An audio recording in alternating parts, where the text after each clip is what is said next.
주님 오심을 기다리는 대림절 3주차 잘 보내고 계신가요? 오늘 저도 기다림을 의미하는 보라색 옷을 입어봤습니다. 영상으로나마 여러분을 만날 수 있어서 감사드립니다.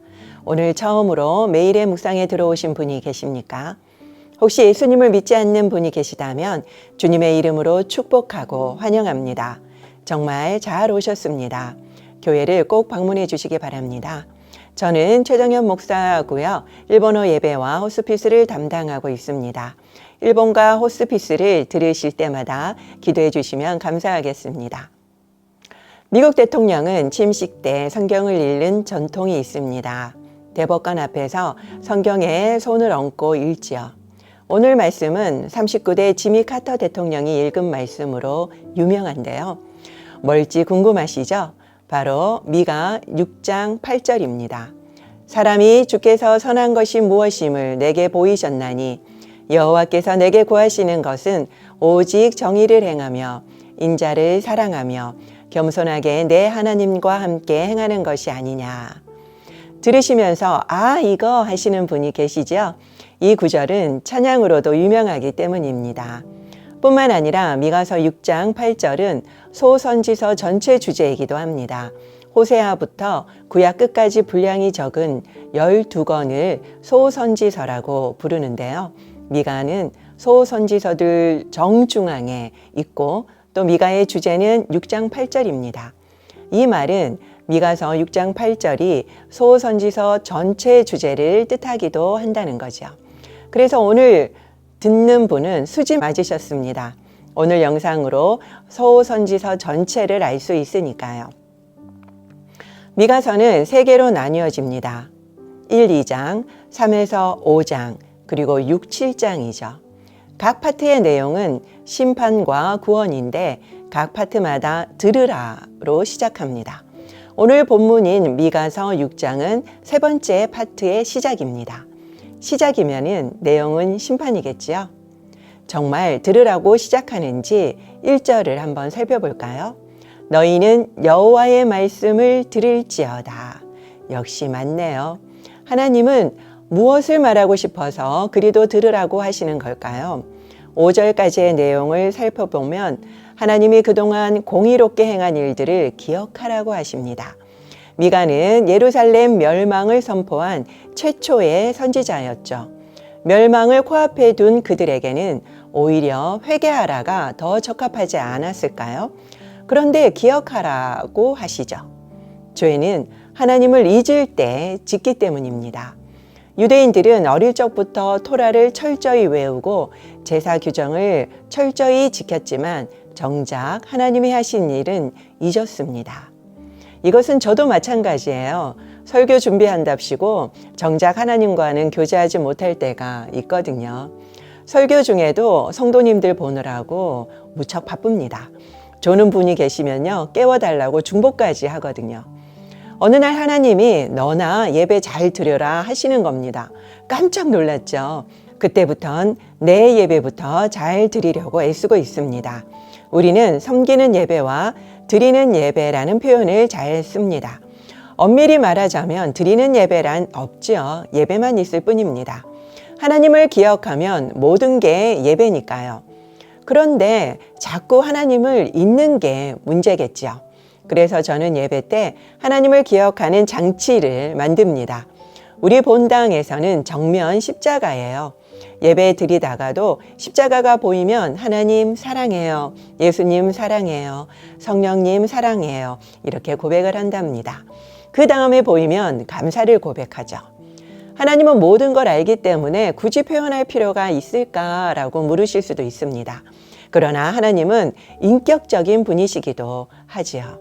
그래서 하나님께 사랑과 감사를 표현하면요, 정말 좋아하셔요. 여러분들도 시간마다 그리고 곳곳마다 하나님을 기억하는 장치를 한번 만들어 보시기 바랍니다. 그러면 죄를 안 짓게 될 겁니다. 오늘 본문은 하나님이 원하는 3가지가 나옵니다. 먼저 6, 7절을 보면요, 미가는 우리의 고민을 보여주고 있죠. 어떻게 하면 하나님을 기쁘게 할 수 있을까? 헌금을 많이 하면 좋아하실까? 자녀를 목회자로 바치면, 교회를 세우면 좋아하실까? 열심히 봉사하면 좋아하시겠지? 이런 우리의 마음을 너무나도 잘 나타내고 있습니다. 그때 하나님은 아니라고 하십니다.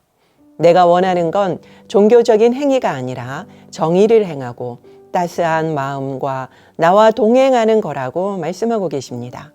이 세 가지는 모두 행위를 강조하는 말입니다. 공의를 행하며 긍휼을 행하며 하나님과 함께 행하라고 하시죠.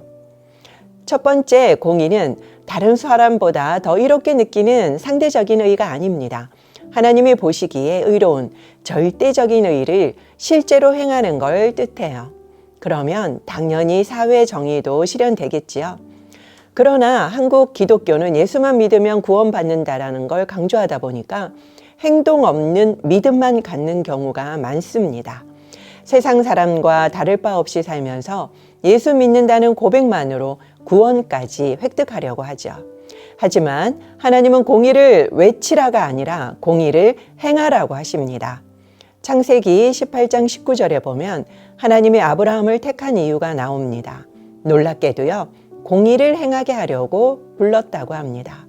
우리도 동일하겠죠. 한 집사님 남편이 법조인인데 예수님을 안 믿는 분이셨어요. 교회가 뉴스에 자꾸 나오자 한마디 하셨다고 합니다. 법은 인간이 만든 최소한의 규범이야. 그러니까 크리스찬은 법 이상을 지켜야지. 맞습니다. 우리는 헌법보다도 상위법인 하늘법을 따르고 있기 때문이죠. 그러나 사실 이 하위법인 헌법도 잘 못 지키는 게 현실입니다. 두 번째, 인자는 헤세드라고 하는데요.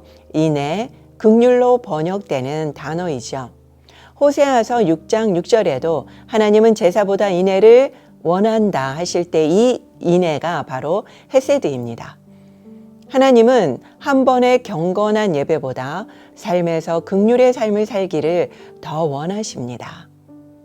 아마존 선교사님이셨던 김철기 선교사님은요, 아내를 먼저 보내고 가슴 찢는 회개라는 참회록을 쓰셨습니다.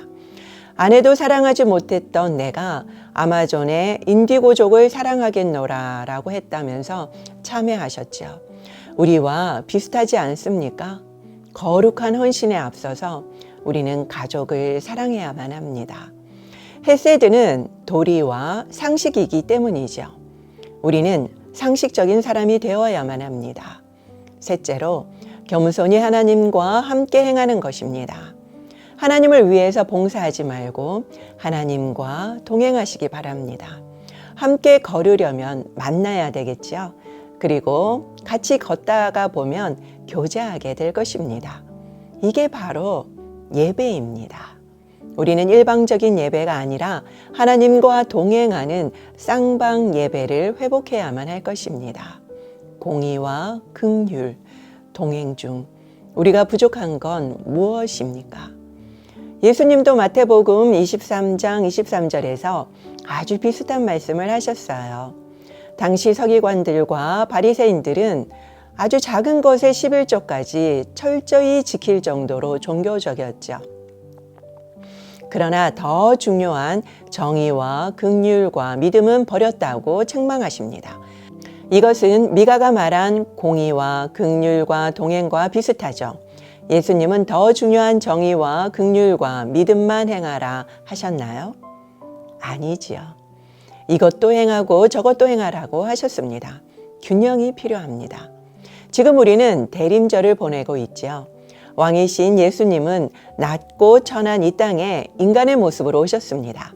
그리고 약자와 소외계층을 긍휼히 여기셨음을 우리는 기억해야만 합니다. 과거에 대림절은 금식하면서 매일 모여서 예배드리면서 경건하게 보내는 날이었습니다. 예수님처럼 어려운 이웃들도 돌보았죠. 우리의 12월은 어떻습니까? 크리스마스와 연말 기분으로 들뜨기 마련입니다. 이 추운 겨울 따스한 예수님의 사랑과 복음을 전하지 않으시겠습니까? 그러기 위해서는 첫째로는 기억해야 합니다. 주님의 왕되심과 다시 오심을요. 둘째는 공의와 긍휼과 동행의 삶을 행해야 합니다.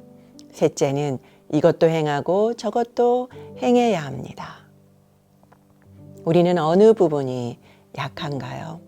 그 부분을 보완해서 이것도 행하고 저것도 행하는 저와 영상을 보시는 모든 분들이 되시기를 축원드립니다. 기도하겠습니다. 우리는 하나님의 은혜를 금방 잊어버립니다.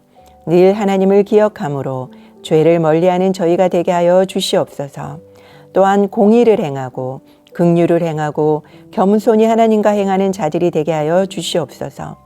신앙과 실천 가운데 이것도 행하고 저것도 행하는 균형 잡힌 자가 되게 하여 주시고 연말 기분으로 들뜨기보다는 대림절의 의미를 더 깊이 새기며 주님의 사랑과 복음으로 이 추운 겨울을 녹이는 모든 분들이 되도록 축복하여 주시옵소서. 예수님의 이름으로 기도드립니다. 아멘.